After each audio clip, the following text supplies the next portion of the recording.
Hey Ordway family, my name is Allison Tolbert and I am so excited about the opportunity that I have to work with you and the Ordway on this amazing #Ordway School project. Now, I know this isn't the way we had expected and planned on meeting, but this is an amazing opportunity that has been provided to us with technology and the Ordway that I am just thrilled to be able to still be here with you to chat today. Now, I know that this is a strange time for everyone, but what I want us to do before we start this video is just take a collective deep breath in and out, and then we'll get started. Okay, here we go. Okay, I feel better. I hope that you feel better, and I'm really pumped to get started on this discussion today. So, musical theater, what is it? Basic question that we all ask. I think we all know when we think of musical theater, we think of the performer on stage who's dancing, singing, and acting, just giving it their all. That's the person that we see. That's what we think of when we think of musical theater.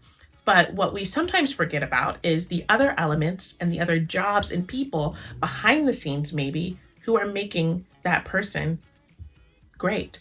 So we have costumes, costume designs, scenes, scenic designs, the people backstage making sure the costumes and the scenes are up to par, running, moving. This is making the whole show work. That's what's amazing about musical theater, is that it involves so many other elements of the arts to make this one complex, beautiful genre that we know and love, right? Now, when I was younger, I was always asked what my sport was, and I was a dancer, and then I fell in love with musical theater. So when people asked me what my sport was, I said musical theater.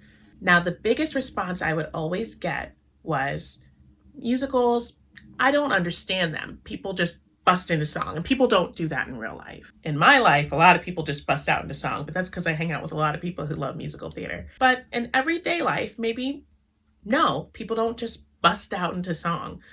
I had a college professor who told me once, why in musicals we bust out into song. As an artist, as a person, as a storyteller, we do one thing until it's no longer enough. And then we move on to the next art form, hoping that it's even more. And then we move on to the next art form to hope that our point finally gets across. So for example, we start with dialogue.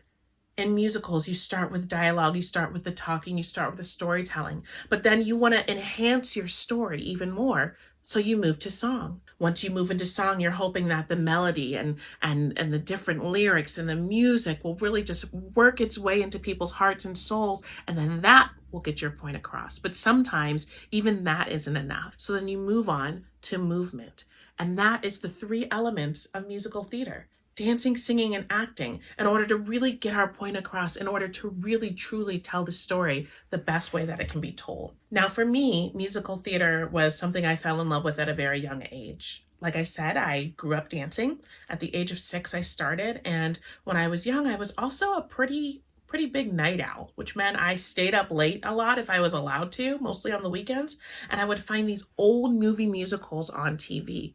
Now, I found myself falling in love with and finding Singing in the Rain and West Side Story and Brigadoon and South Pacific, all these amazing golden age musicals. And I would get up the next day and I would have these musicals just running through my head, these songs just running through my head. And I found that I had fallen in love with them. And I would perform them all around the house. I loved performing in front of my stuffed animals, most captive audience I'd ever had. But I just fell in love with this genre that I had discovered. When I was about 10 or 11, my mom put me in a week-long program at a local theater called Next Stop Broadway. And we spent the entire week doing improv games and learning songs and learning different kind of techniques to make our one show that would go up at the end of the week amazing. We all got to be on the big stage and we all got to perform. We all got parts. I was kind of young, so I didn't get the starring role. I was a dancing cactus behind a kid who sang Cole Porter's Don't Fence Me In. So think choreography like this, don't fence me in, you know, I nailed it. It was great. But one of the girls got to sing this song and I was just so enamored by it. And it was called Honey Bun from the musical South Pacific. And it was fun, it was light, it was silly, it was goofy, and I would make sure I was sitting in the wing every time she got up and performed that song. And soon I started making up my own choreography to it and singing the words myself, not even really knowing what the words meant. But I would go home and I would perform them in my bedroom. So my mom overheard me doing it one day and she asked me to perform it for her. And then she asked me to do it for my grandparents and asked me to do it for my aunts and uncles. And I loved it. And I was generally a shy kid who was given this opportunity to get up and do something I loved, and it turned me into a completely different person. And that is how I fell in love with musical theater. And I think we all have that song or that movie or that show or that one thing that sparked a fire inside of us that made us say, hey, I want to take this class in school, or hey, I want to learn more about this. That's just that one thing that we have that kind of sparked that flame in us. So here's my activity challenge for you for this first video. I want you to think about a musical, a movie musical, a song, an original Broadway cast album maybe that you've listened to that really said to you, I love this. Maybe you haven't been able to see it on stage, but you can still imagine it in your head, and it's made you fall in love with the genre and the art just from a deep personal connection to it. I want you to think about what that song or that show is. I want you to set up your camera and I want you to tell us all about it. I want you to tell us why you fell in love with it, what it made you feel, and how it is important to the musical theater world and musical theater genre as we know it. My other part of this challenge for you is I would love for you to introduce that song, show, or whatever that you've decided to pick to someone in your house that you're with. Maybe it's introducing your mom or dad to a show tune that maybe they knew or didn't know, or maybe didn't know that it came from a musical. That's a huge one. But I want you to introduce it to someone who may not be familiar with it, and let us know what they said or thought about it. So this is your challenge for this week again.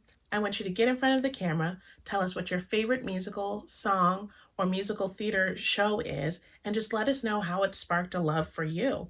Maybe introduce it to your family, mom, dad, sister, brother, cat, dog, whomever, and let us know what they think about it. Make sure you tag us at the Ordway and make sure you hashtag Ordway Schooled. We can't wait to see these videos. I can't wait to see these videos, and I can't wait to hear from you guys. Now listen, this is just the beginning of a very exciting ride for all of us. I'm so excited to connect with you guys, and I'm so excited to continue this journey of musical theater with you.